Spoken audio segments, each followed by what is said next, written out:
ఇప్పుడు తెలంగాణ ఆంధ్రప్రదేశ్ రాష్ట్రంలో ప్యాకేజ్ స్టార్లైన శర్మిల పవన్ కళ్యాణ్ లాగే చిన్నోడు అక్కడ కొత్తోడు వచ్చాడు, వాడి పేరు తీర్మాన మల్లన్న. వాడి మీద అనేక రౌడీ సీటర్ కేసులు ఉన్నాయి. నేను బీసీని అని ఆర్ కృష్ణయ్యతో బీసీలందరినీ 80 కోట్లు ఖర్చు పెట్టి నిన్న మీటింగ్ పెట్టి మన బడుగు బలహీన వర్గాల్ని మోసం చేస్తున్నాడు. ఆర్ కృష్ణ ఏమన్నా మేము బిచ్చగాలవా అన్నాడు. చంద్రబాబుతో భిక్షం అడిగాడు, కేసీఆర్ని భిక్షం అడిగాడు, వైసీపీని భిక్షం అడిగాడు, ఇప్పుడు బీజేపీని భిక్షం అడిగి బీసీలని తాకట్టు పెట్టేశాడు. వాడి శిష్యుడే తీర్మాన మల్లన్న. దానికి రుజువే నిన్న తెలంగాణలో మీటింగ్.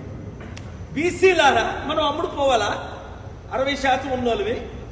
నేనున్నాను కదా, ఎవ్వరికి అమ్ముడుపోని చిరంజీవిలాగా అమ్ముడుపోలేదు కాంగ్రెస్కి, పవన్ కళ్యాణ్ లాగా తెలుగుదేశం బీజేపీకి అమ్ముడుపోలేదు. ఎంత పెద్ద పదవులు ఇస్తాను